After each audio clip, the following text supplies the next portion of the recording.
안녕하세요. 재테크스터디 니디입니다. 요즘 N잡이 유행이죠. 블로그, 쿠팡 파트너스, 전자책, 유튜버 등 수많은 부업들이 유행하고 있는데요. 제가 개인적으로 더 벌기를 어떻게 생각하는지 말씀드리려고 합니다. 더 벌기를 꼭 해야만 하는지, 더 벌기를 하기 위해 어떤 노력을 하고 있는지, 한다면 언제 하는 게 좋은지 시기에 대해서도 말씀을 해드릴게요. 자, 예전에는요. N잡하기보다 투자 수익을 얻는 게 더 수익률 측면에서 좋지 않나 하는 생각을 했었습니다. 유튜브 보면 부동산 투자해서 5년 만에 10억, 20억씩 벌었다는데 부업해서 몇만원, 몇십만원 버는 게 과연 더 현명한 행동일까? 라는 생각이 있었던 거예요. 그래서 부업보다는 투자 공부를 더 하자라는 생각이 들었는데요. 더 솔직히 말하자면 그 마음속 깊숙한 곳에는 꼭 그렇게까지 더 벌게 노력을 해야 할까? 나에게 월급이 있는데? 라는 생각이 있었던 것 같아요. 쏟는 시간에 비해서 결과가 미미하기 때문에 좀 귀찮다라는 마음이 있었던 것 같습니다. 그런데 최근 제가 구체인님의 10억 달성 영상을 보면서 생각이 많이 바뀌었거든요.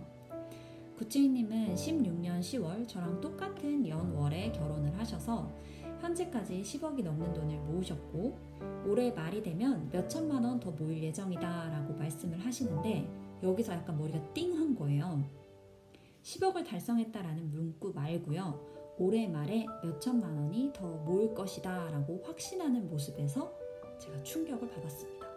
내 몸값 올리기와 적당한 투자를 두 개를 병행해서 10억을 달성한 사람과 투자만 해서 10억을 달성한 사람이랑은 앞으로가 조금 달라질 것이라는 게 보였거든요. 물론 투자 공부를 남들보다 월등히 더 많이 해서 그것으로 강의나 책을 쓰면서 더 벌기에 성공한 사람들을 제외하고요. 사실 투자는 단기간 얼마가 모일지 예측할 수가 없잖아요. 오르겠지라는 마음으로 샀지만 언제, 얼만큼 오를지 모르는 게 부동산, 주식, 코인 투자라고 생각해요. 갑자기 부동산에 하락장이 올 수도 있고요. 지금처럼 주식이 급락할 수도 있고요. 100% 얼마만큼의 수익을 확신할 수 있는 투자는 없습니다. 그런데 구체님은 어떻게 연말까지 얼마 정도가 더 모일 것이다 라고 자신있게 말을 할 수 있었던 걸까요? 바로 16년부터 지금까지 매년 몸값을 20%씩 올려왔기 때문인데요. 아, 그렇구나. 정말 리스크 없고 확실한 투자는 나한테 하는 투자구나. 이제까지 한 귀로 듣고 흘렸던 말들이 마음에 막 박히는 순간이었습니다. 왜 몇만 원, 몇십만 원만 벌 수 있다고 저 자신에게 한계를 뒀을까 싶더라고요. 똑같이 결혼하고 5년을 보내면서 나는 내 몸값을 올리기 위해서 뭘 했지? 라는 생각이 들었어요. 누군가는 연 20%씩 내 가치를 높여왔는데 제 월급 나누기 근무 시간을 해보니까 시급은 고작 18,750원이었습니다. 물론 평소에는 들어오지 않는 성과금이나 기타 수당은 포함하지 않았지만 제가 10년차 직장인인데도 시급이 2만 원도 안 된다고 생각하니까 되게 씁쓸하더라고요. 저도 이제는 적극적으로 저 자신의 가치를 올릴 수 있는 투자를 해봐야겠다라는 생각이 아주 강하게 들었습니다. 정말 핑계댈 건 많죠. 난 뭐 직업적으로 겸직하는 게 좀 힘들어서 안 돼. 애를 키우고 있어서 안 돼. 출퇴근 거리가 멀어서 안 돼. 체력이 부족해서 안 돼. 난 특별히 잘하는 게 없어서 안 돼. 수많은 핑계를 대면서 외면을 하고 있었는데요. 이제는 되는 이유를 찾기로 했습니다. 사실 재테크 공부를 시작하면서 자기계발 관련된 책들을 굉장히 많이 읽게 되거든요. 그 책을 읽으면 시각이 좀 많이 바뀐 것 같아요. 예전엔 연 20% 몸값을 올렸다 이러면 저 사람은 저렇게 했는데 나는 역시 안 되나 봐. 이런 식으로 좀 비관적으로 생각을 했다면 저를 자신을 좀 한심하게 보고 그렇게 했다면 이제는 저 사람 저렇게 했는데 나도 해봐야 되겠다. 저 사람은 어떻게 저렇게 했지? 라고 좀 방법을 찾는 사람이 된 것 같습니다. 어쨌든 그 수많은 핑계를 외면하면서 겸직이 힘들면 저작권 수익을 내면 돼. 나는 도전할 수 있을 만큼 충분히 건강해. 난 출퇴근길에 오디오 학습을 할 수 있는 많은 시간이 있어. 난 아기가 일어나기 전 그리고 재혼 후 자기 개발할 시간이 충분히 있어. 내가 조금이라도 자신 있는 것부터 해보자. 이렇게요. 그럼 더 벌기는 언제 도전하는 것이 좋냐 시기를 궁금해하시는 분도 있을 수 있는데요.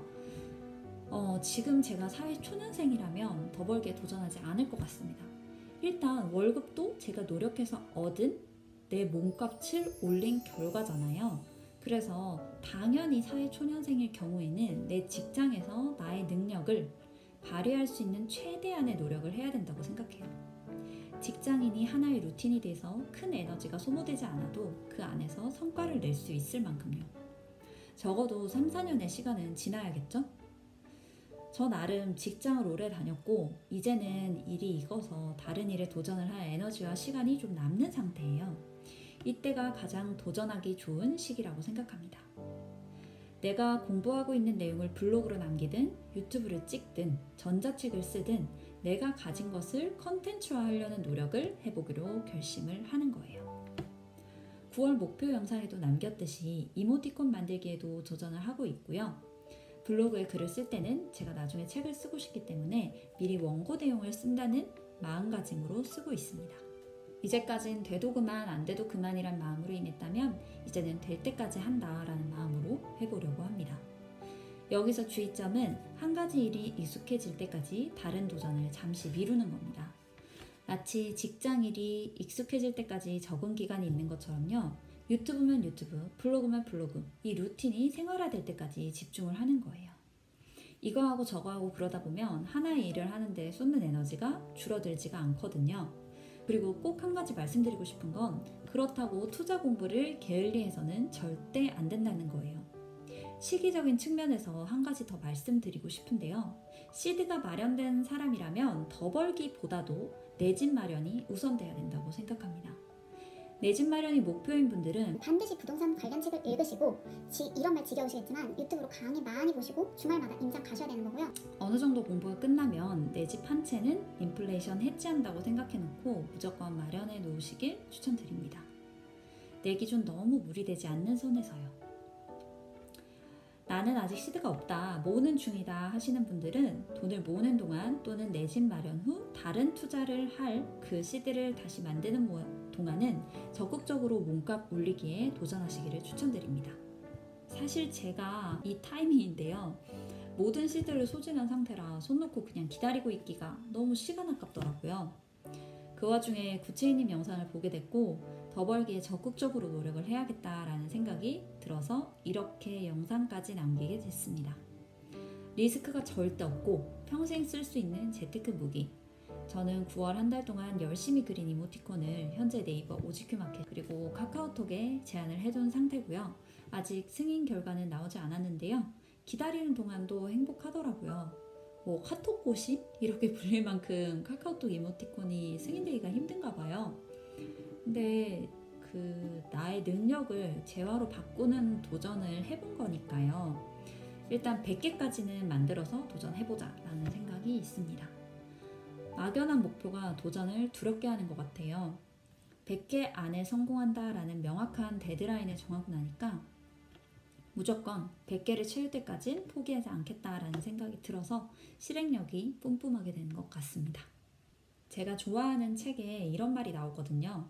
끈기가 실패를 과거의 일로 만든다.